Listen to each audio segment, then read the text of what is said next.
Bienvenidos a un nuevo video respecto a la materia de Derecho Administrativo. Vamos a continuar con la clase de los contratos administrativos.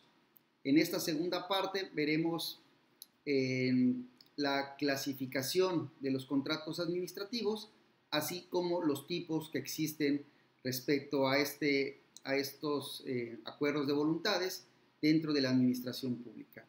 Para ello quiero invitarles, si no han visto el primer video o la primera parte de este tema, aquí abajo de este video les dejaré en la descripción el link donde podrán acceder de manera directa a la primera parte de este video de los contratos administrativos, porque evidentemente esta es la continuidad a dicho video. En la primera clase de este tema platicamos un poco sobre los conceptos o el concepto que algunos autores le denominan a los contratos administrativos, cuál es su origen, evidentemente, de cuestiones del orden privado, ¿verdad? También analizamos cuáles son los criterios mediante los cuales la doctrina ha establecido la forma de poder identificar si un contrato es de orden público o de orden privado, ¿no? Cada uno de ellos también lo analizamos en la primera clase de este tema. También hablamos o platicamos un poco sobre las características que la doctrina ha determinado respecto a los contratos administrativos y finalmente platicamos también sobre los principios rectores que rigen precisamente a los contratos administrativos. En esta segunda parte, como ya he explicado al inicio, vamos a hablar de dos temas importantes, ¿no? Primero empezaremos con los elementos, digámoslo así, que tienen los contratos administrativos. Vamos a platicar de ellos, que tienen que ver o guardan mucha relación también con el acto administrativo, es decir, la doctrina clasifica entre los elementos esenciales y los elementos no esenciales de los contratos administrativos. Existe ya un debate también respecto a que si todos son elementos o si algunos son considerados más bien como requisitos de validez. Ahorita lo vamos a platicar en esta clase. También platicaremos sobre los tipos de contratos administrativos que existen o que están regulados al menos dentro de la doctrina mexicana. Y finalmente platicaremos sobre la clasificación de los contratos administrativos. Pues bien, vamos a empezar, como he señalado, ¿no? Hablando precisamente sobre los elementos del acto administrativo. Bien, la doctrina, primero que nada, ha señalado respecto a qué debe considerarse como elemento, ¿no? Y esto pues, es básicamente decir o hablar de elementos, nos estamos refiriendo básicamente a cada una de las partes que integran el contrato, algunas de las cuales, ¿verdad?, son indispensables para su existencia y la doctrina les ha denominado precisamente elementos esenciales. Y existen otro tipo de elementos que, al no ser indispensables para su existencia, les ha denominado como no esenciales. Ello no significa que pudieran o no estar dentro del contrato administrativo, sino que en especie, para la doctrina, los elementos no esenciales son aquellos que no hay necesidad, en algunos casos, de su existencia dentro de los contratos administrativos o que si no llegaran a estar en un primer momento, a lo mucho podría subsanar esta irregularidad. No así sobre los elementos esenciales que vamos a platicar a continuación. Una de las características que tienen los elementos esenciales precisamente es que estos dan la existencia, en este caso, del contrato mismo. Esto es, si dentro del contrato administrativo, valga la expresión, no contamos con algunos de estos elementos esenciales, simple y llanamente el contrato no existe, dado que la propia doctrina, incluso la propia legislación y la jurisprudencia han determinado que estos elementos son indispensables precisamente para dar la creación de lo que hemos denominado los contratos administrativos. No obstante ello, dentro de los elementos esenciales existe un debate entre los estudiosos del derecho administrativo, específicamente de los contratos, porque digamos que la gran mayoría coincide en que los elementos esenciales del contrato son solo 5, en tanto que algunos otros autores, la minoría de ellos, refieren que los contratos o los elementos esenciales del contrato son 9, ¿no? Y ahorita vamos a platicar cada uno de ellos y vamos a dar nuestro punto de vista al respecto. Bien, primero que nada hablaremos sobre el sujeto, ¿no? Quiero aclarar que, como lo hemos señalado en la clase pasada, algunos de los conceptos evidentemente que tienen su asidero en las cuestiones doctrinales, pero también no dejemos pasar que algunos de estos conceptos guardan estrecha relación y que tienen una congruencia con lo que dispone el Código Civil Federal, ¿no?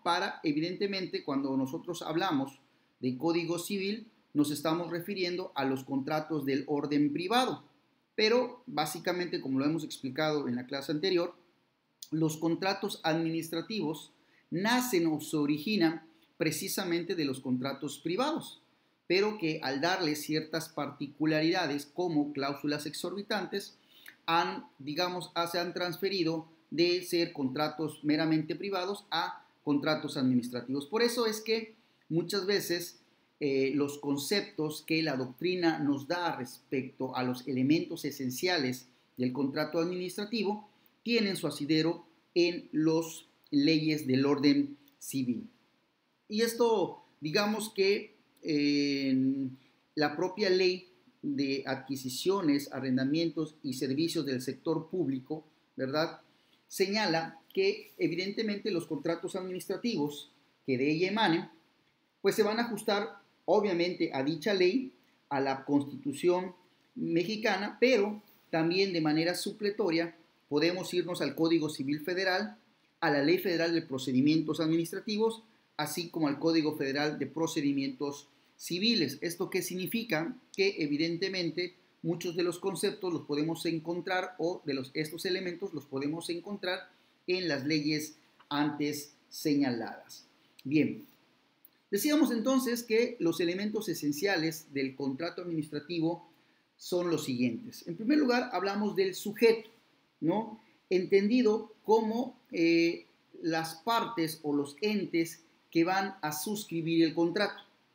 Si nosotros hablamos de un contrato del orden civil, pues estaríamos hablando de dos particulares o de dos partes así de manera sencilla. En el caso de los contratos administrativos es evidente que los sujetos o las personas o los entes que van a suscribir el contrato, al menos uno tiene que formar parte de la administración pública. Es decir, si hablamos, por ejemplo, de un contrato de obras públicas, es necesario que al menos una de las partes sea la administración pública. Ahora bien, ¿por qué digo al menos?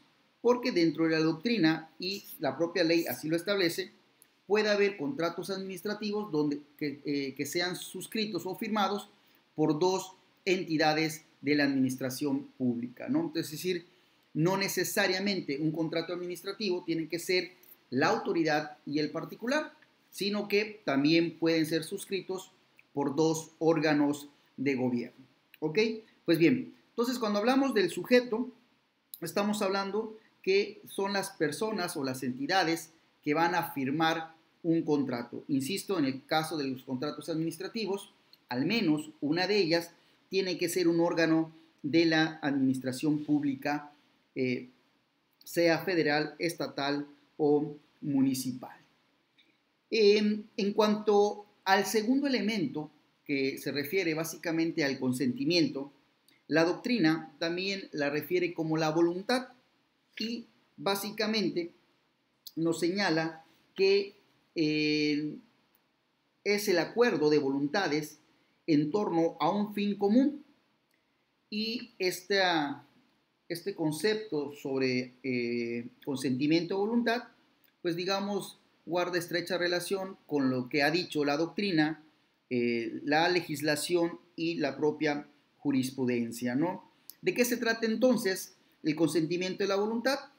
Evidentemente que el contrato administrativo debe estar formado por una exteriorización de manera libre, libremente manifestada. ¿Esto qué significa? Que la voluntad de las partes no puede ser ni de manera obligada y debe estar libres de cualquier error. Evidentemente, la emisión de un contrato administrativo no debe haber ningún dolo ni violencia y evidentemente error sobre el objeto, la causa, motivo o sobre la finalidad.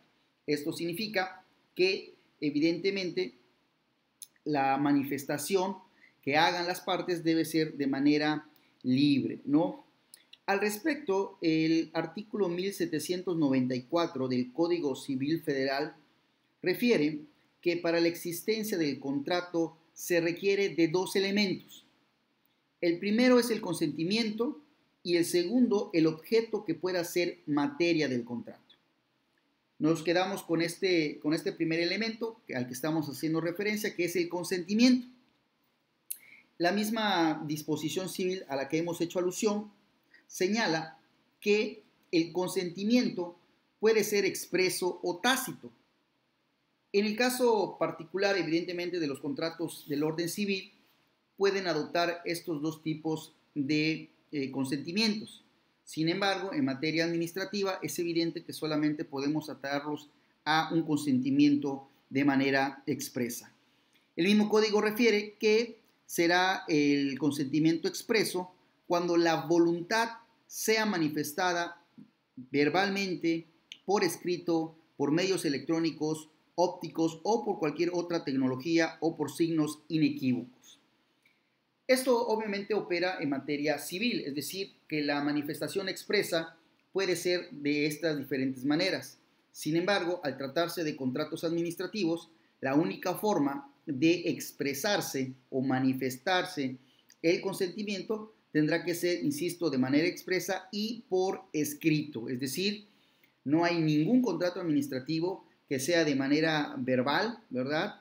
Y evidentemente hoy día quizás todavía no alcancemos llevar a cabo contratos administrativos a través de medios electrónicos. Seguramente las dependencias del orden federal o estatal podrán estar trabajando respecto de ellos, pero es evidente que al día de hoy la legislación solamente faculta llevar a cabo contratos administrativos de manera expresa por escrito, ¿no? Esto es muy importante. Y termina diciendo el Código Civil a nivel federal que el consentimiento no es válido si ha sido dado por error, arrancado por violencia o sorprendido por dolo. Es decir, coinciden con lo que la doctrina refiere, que el consentimiento debe ser esa manifestación libre por parte de las partes sin que medie dolo, error o violencia, y que evidentemente tiene su asidero en el Código Civil, lo que nos dice que al menos en el elemento del consentimiento coinciden tanto el orden privado con el orden civil. Perdón, el orden privado con el orden público. El siguiente elemento nos habla del objeto. La propia doctrina al respecto nos refiere que el objeto debe ser determinado o determinable.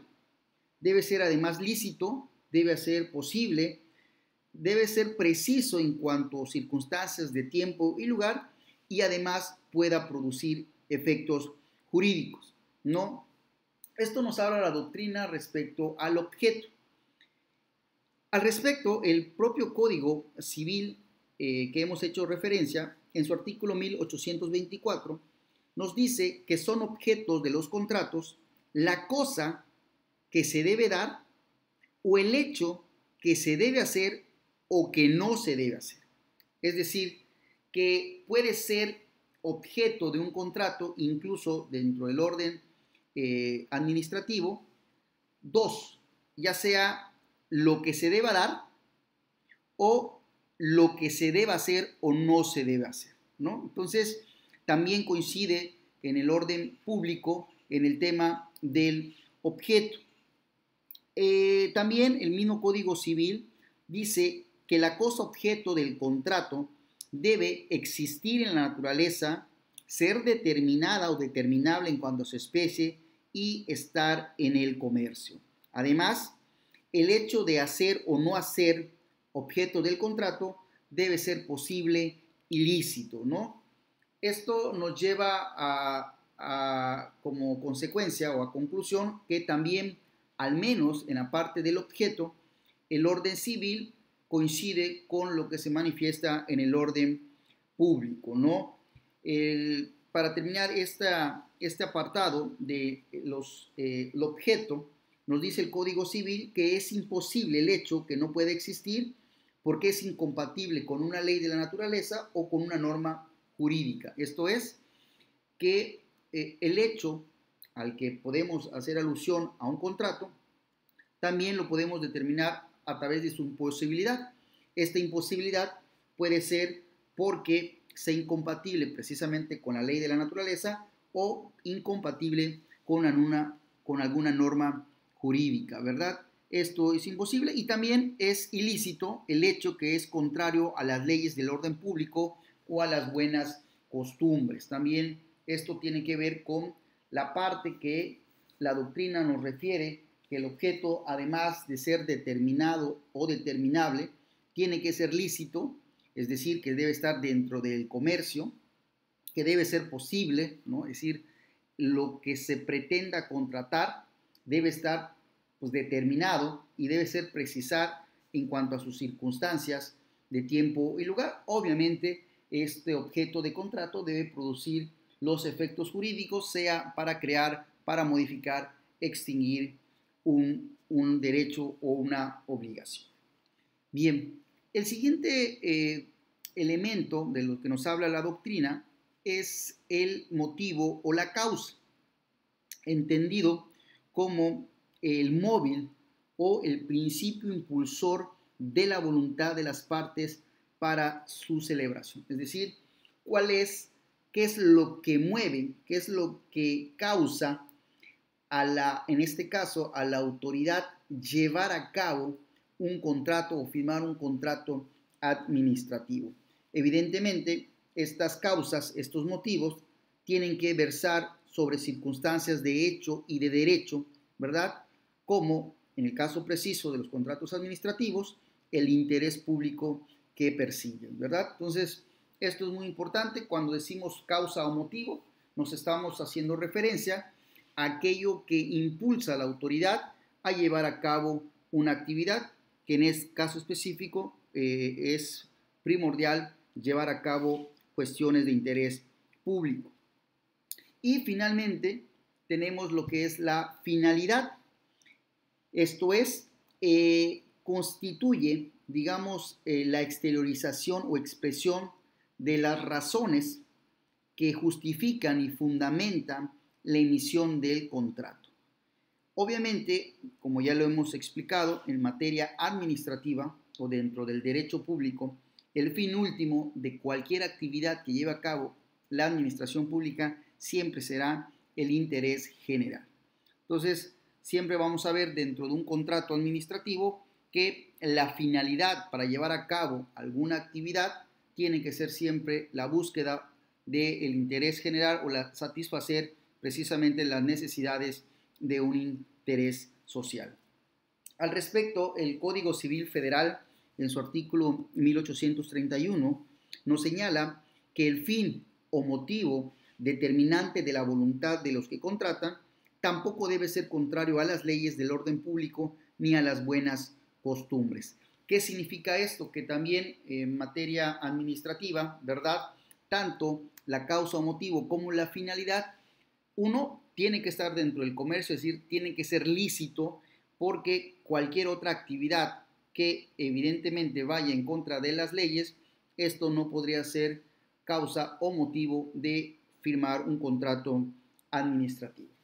Bien, estos 5 elementos de los que hemos hecho mención hasta el momento respecto a los sujetos, al consentimiento, al objeto, a la causa y a la finalidad, son elementos que la doctrina en su gran mayoría coincide que son elementos esenciales para firmar el contrato, es decir, que estos elementos deben sí o sí estar presentes en la firma de un contrato del orden público, dado que si falte alguno de estos 5 elementos, simple y llanamente el contrato administrativo no existe.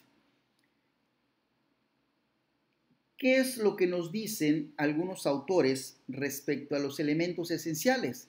Que si bien coinciden con que el sujeto o los sujetos, el consentimiento, el objeto, la causa y la finalidad son elementos esenciales, refieren que también existen otros elementos que a su juicio también forman parte de estos elementos esenciales. Sin embargo, existe ahí, digamos, en la gran mayoría de los autores que señalan que si bien estos elementos o estas circunstancias sí deben estar o deben permear en la elaboración de un contrato, más que elementos, deben considerárseles como requisitos de validez. Es decir, una cosa es que deba existir o debe estar presente para el caso del sujeto, el consentimiento, el objeto, la causa y la finalidad. Es decir, una cosa es que estos se encuentren presentes, que da la existencia misma del contrato administrativo, y otra cosa es que a falta de algún requisito, como lo es la finalidad, perdón, como es la forma, la competencia, en un régimen jurídico especial o en su caso la licitación, a falta de ello no va a provocar la inexistencia. Lo que pudiera provocar es la invalidez del contrato administrativo. Digamos que esta es una controversia, un debate de estilo doctrinal, ¿no?, respecto a si son o no elementos esenciales o, en su caso, requisitos de validez. Insisto, la gran mayoría de los autores estudiosos en la materia señalan que únicamente son 5 elementos esenciales. Los otros los consideran más que un elemento esencial, requisitos de validez. Y los explico. En el caso de la forma, constituye, digámoslo así, todos los requisitos legales que son necesarios para la expresión de la voluntad que genera precisamente la decisión administrativa. En el orden civil, esta voluntad o esta manifestación de la voluntad, como ya lo hemos señalado, puede ser de manera expresa o tácita. Sin embargo, en materia administrativa o en los contratos del orden público, esta manifestación tiene necesariamente que ser de manera expresa.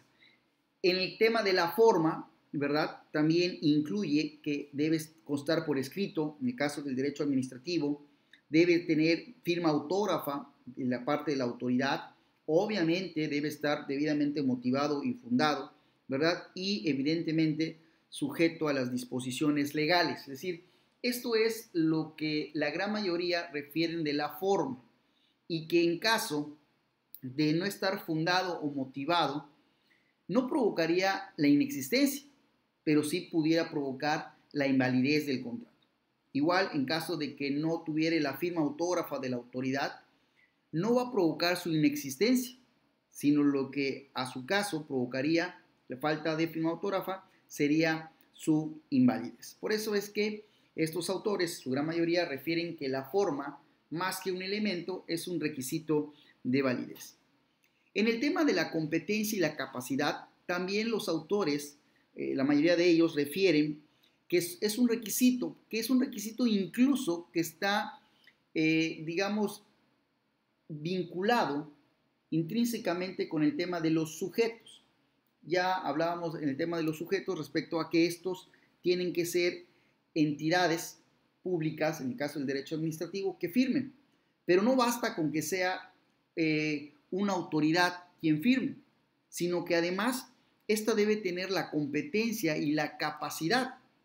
Por eso, en la firma de un contrato, si bien puede firmar alguna autoridad, si ésta no tiene ni la competencia o la capacidad para firmar el contrato respectivo, más que la inexistencia, provocaría la invalidez del acto jurídico, en específicamente del contrato. Obviamente, cuando hablamos de competencia, nos estamos refiriendo a que el órgano que vaya a firmar el contrato administrativo sea el servidor o el órgano colegiado o el órgano competente para llevar a cabo esta firma, además de reunir las formalidades de la ley para emitir precisamente este documento. Si nosotros acudimos a la Ley Federal del Procedimiento Administrativo, específicamente en el artículo 3, ahí vamos a ver que este requisito al que llamamos competencia y capacidad están dentro de los elementos que debería contener cualquier acto administrativo. El siguiente es el régimen jurídico especial. Es evidente, ya lo hemos platicado con antelación, respecto a que los contratos administrativos pudieran tener cláusulas exorbitantes que obviamente esto no se pudieran en el derecho privado, es decir, prerrogativas o derechos que una de las partes, en este caso la autoridad, pudiera tener sobre el particular para emitir algunas recomendaciones o algunas acciones. Esto evidentemente lo que hace es provocar una desventaja entre las partes. Por eso es que más que un elemento esencial, ya lo hemos platicado, viene siendo un requisito porque este régimen jurídico especial no necesariamente tiene que estar de manera expresa en los contratos. Es evidente, y ya lo hemos platicado, que existe legislación al respecto donde les da las atribuciones o las facultades a las autoridades para llevar a cabo este tipo de clausulado exorbitante. Sin embargo, no hay necesidad de estar dentro del contrato mismo. Por ende, no pudiéramos decir que si en un contrato administrativo no aparece de manera expresa alguna cláusula exorbitante, esto implicaría per se que no existiera el contrato, ¿no? Evidentemente puede existir el contrato, ¿verdad? Y en todo caso pudiera provocar la invalidez, pero como ya hemos referido, en el caso de los contratos administrativos, sí existe un régimen jurídico especial que favorece en todo caso a la autoridad o a la administración pública. Y finalmente, hablamos de la licitación. En la licitación, incluso algunos autores lo refieren como sinónimo de subasta o concurso o incluso de remate, ¿no? Y la licitación es otra cosa que un procedimiento que está en una norma donde se establece la forma en la que se va a llevar a cabo la contratación de algún bien o de algún servicio, ¿verdad? Esta licitación o este elemento tiene su asidero legal o más bien un asidero constitucional en el artículo 134. En dicho dispositivo de la Constitución Federal, señala que las adquisiciones, arrendamientos y enajenaciones de todo tipo de bienes, prestación de servicios de cualquier naturaleza y la contratación de obra que realice tanto la Federación, las entidades federativas y los municipios, se adjudicarán o llevarán a cabo a través de licitaciones públicas. ¿Esto qué significa? No, que nuestra Constitución mexicana refiere que todo tipo de contratos que lleva a cabo la autoridad debe ser a través de licitaciones públicas. Sin embargo, ahorita lo platicaremos respecto a este tema, hay otras disposiciones legales que incluso refieren por causa justificada, no necesariamente debe haber una licitación pública. Puede haber otro tipo de formas o procedimientos por el cual pudieran contratarse un servicio o una obra pública. Evidentemente esto tiene que estar debidamente motivado y fundado.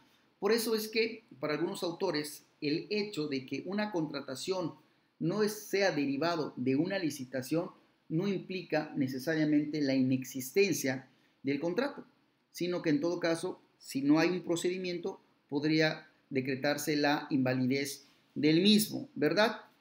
Señalábamos, ¿no?, que si bien el artículo 134 de la Constitución mexicana refiere que todo tipo de adquisición, arrendamiento o enajenación tendrá que ser a través de una licitación pública, cierto es que existen algunas disposiciones legales dentro de la administración pública que dan la facultad para poder llevar a cabo otro tipo de procedimiento distinto al de licitación. Al respecto, el artículo 27 de la Ley de Obras Públicas, así como el artículo 26 de la Ley de Adquisiciones, de las cuales ya hemos hecho referencias con antelación, señalan que la administración pública seleccionará el procedimiento que, de acuerdo con la naturaleza de la contratación, asegura al Estado las mejores condiciones disponibles en cuanto a precio, calidad, financiamiento, oportunidad y demás circunstancias pertinentes. Y estas formas o procedimientos son licitación pública, invitación a cuando menos 3 personas o de adjudicación directa. Estas dos disposiciones legales, insisto, dan, digamos, el atributo, la facultad para que la administración pública pueda seleccionar de entre estos 3 procedimientos, licitación, invitación a cuando menos 3 personas o adjudicación directa, cuál es el que procure mejores condiciones, ¿verdad?, a la autoridad competente para llevar a cabo la contratación. Es evidente que también dentro de estas disposiciones legales hay una acotación muy importante. Dice que las adquisiciones, arrendamientos y servicios se adjudicarán por regla general a través de licitaciones públicas mediante la convocatoria respectiva. Esto es, siguiendo el mandato constitucional, tanto la Ley de Obras Públicas, ¿verdad?, a la que hemos hecho referencia, y la Ley de Adquisiciones, también ya mencionada con anterioridad, dan, digamos, por regla general o dándole prioridad a que la contratación sea mediante la licitación pública. Sin embargo, ahí dejan cierto margen de obrar para que evidentemente la administración pública incluso pueda determinar llevar a cabo la contratación a través de una invitación a cuando menos 3 personas o a través de una adjudicación directa. Las leyes antes mencionadas señalan que la autoridad pública o la administración, bajo su responsabilidad, podrán optar por no llevar a cabo el procedimiento de licitación pública y celebrar contratos a través de los procedimientos de invitación a cuando menos 3 personas o de adjudicación directa. Esto, insisto, da mayor realce, robustece más la facultad legal que tienen estas dependencias para incluso obviar el procedimiento de licitación pública y adjudicarlo por otras vías, insisto, siempre que esté debidamente motivado y fundado. Nos dice dichas disposiciones que la selección del procedimiento de excepción que realice la autoridad pública deberá fundarse y motivarse según las circunstancias que concurran en cada caso. Estas circunstancias tienen que ser con base en criterios de economía, eficacia, eficiencia, imparcialidad, honradez y transparencia que resulten procedentes para obtener las mejores condiciones para el Estado. ¿Ok? Entonces, no es suficiente con que la autoridad diga quiero llevarlo a través de una adjudicación directa o por invitación a cuando menos 3 personas, sino que es necesario que dicha determinación esté debidamente fundado y motivado, ¿verdad?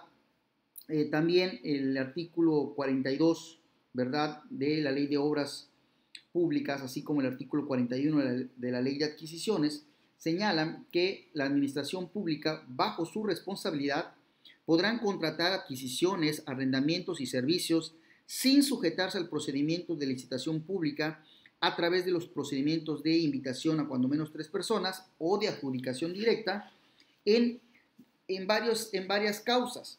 Yo solamente voy a señalar algunas, ¿verdad?, para establecer o dejar claro cuáles son las circunstancias en las cuales la administración pública puede acudir incluso a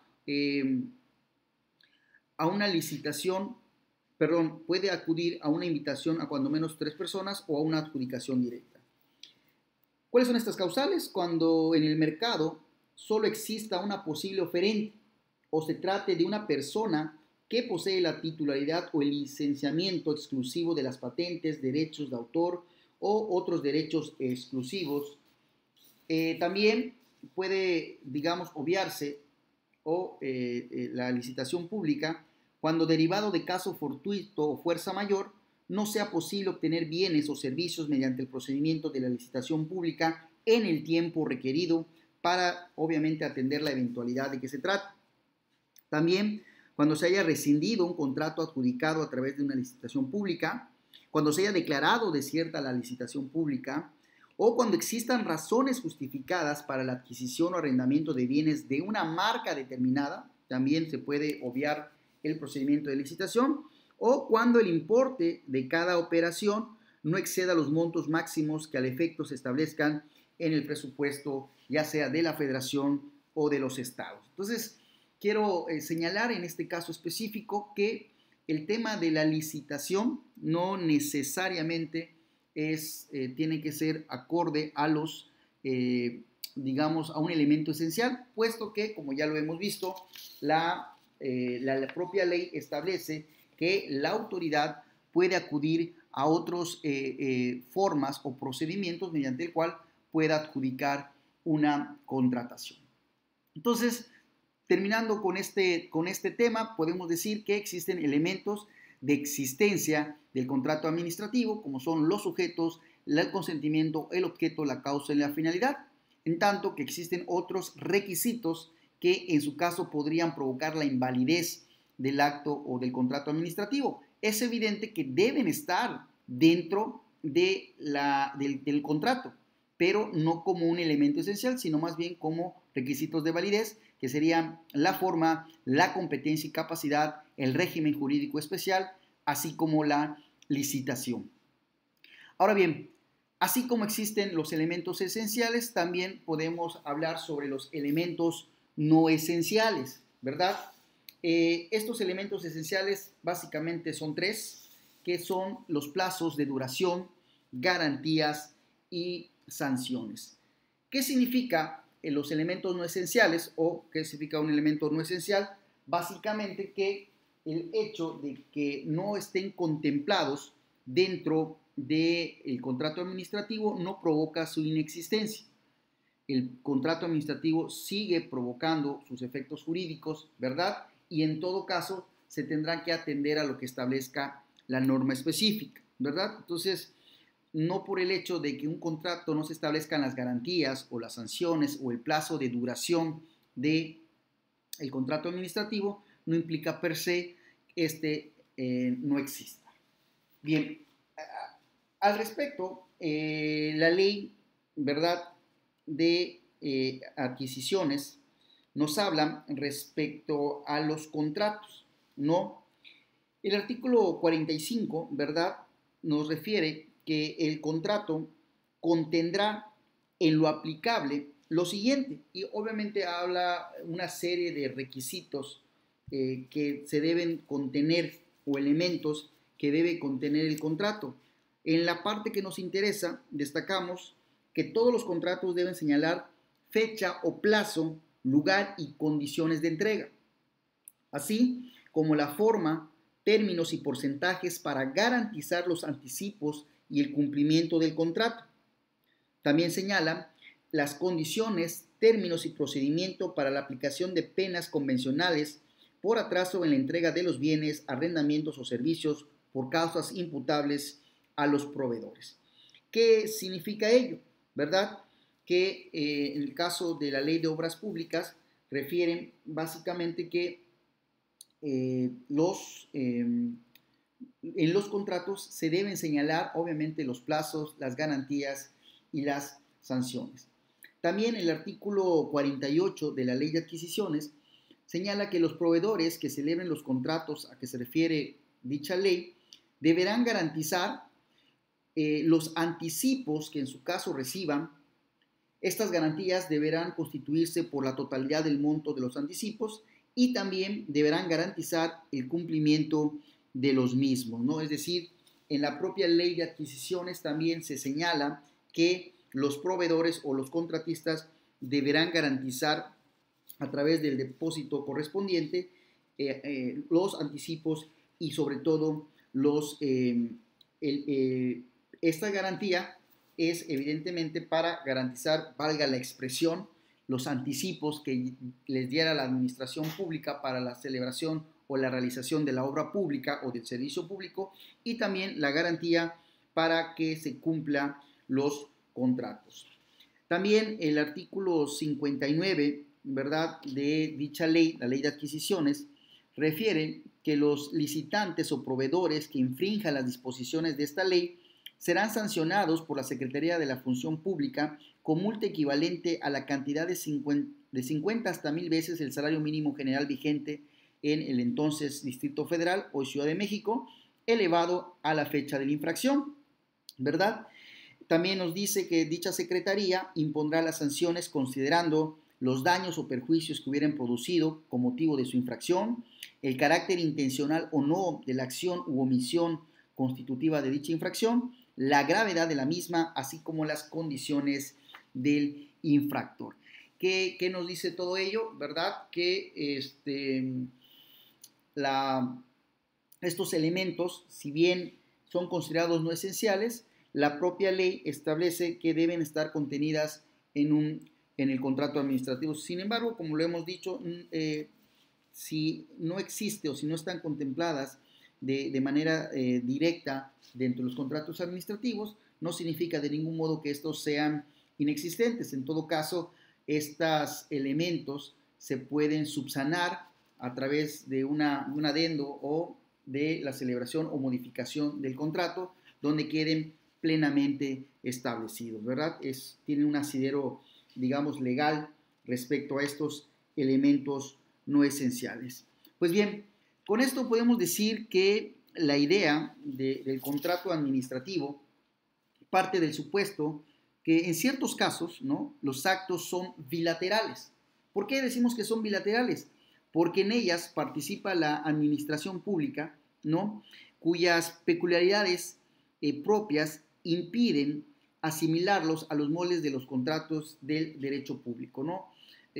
Hay igual una controversia respecto a que si los contratos administrativos, al ser, digamos de algún modo, al tener una cláusula exorbitante donde la autoridad pública pudiera modificar en un momento dado, incluso rescindir el contrato, y que esto pone en plena desventaja al particular, se señalan que básicamente entonces los contratos no son bilaterales, más bien serían contratos unilaterales. Sin embargo, la mayoría de quienes promulgan con esta teoría refieren que no necesariamente. ¿Por qué? Porque el proveedor o el particular, cuando pretende concursar en una licitación pública, sabe perfectamente que debe ajustarse a los plazos o condiciones, o, digamos de algún modo, sabe cuáles son las reglas del juego. Evidentemente, si no comparte, no coincide o considera que no pudiera llevar a cabo del todo el servicio señalado, pues es evidente que no formaría parte o no entraría a concursar. Por ende, sí existe un consentimiento pleno de las condiciones en las que se pudieran dar e incluso del conocimiento de que en un momento dado, firmado el contrato, pudiera modificarse de manera unilateral por parte de la administración pública. Esto evidentemente hace que el particular conozca las reglas del juego y lo haga en torno a un acto o contrato bilateral. Esto obviamente la mayoría de los doctrinarios refieren que en todo caso la administración pública realiza este tipo de actos bilaterales, ¿no?, que de acuerdo a su contenido nos dicen son de naturaleza contractual, ya que de ellos deriva una relación jurídica del derecho administrativo, ¿no? Ello implica, ¿no?, o hace patente un sometimiento a ciertas normas jurídicas, muchas de las cuales es evidente son distintas a las del derecho privado, sobre todo, insisto, por el tema de las cláusulas exorbitantes.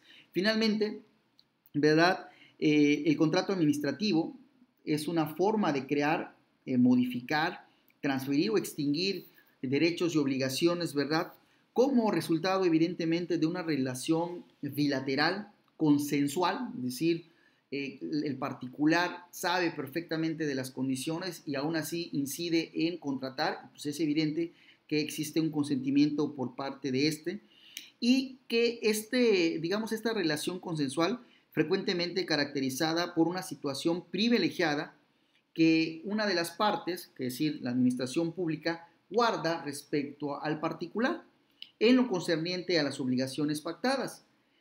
Ello no significa de ningún modo que disminuyan los derechos económicos atribuidos a la otra parte. ¿Esto qué significa? Que el contrato administrativo finalmente, a partir de estos elementos de los que hemos hecho referencia, tienen su asidero legal y constitucional en una relación de voluntad entre las partes para llevar a cabo los contratos administrativos.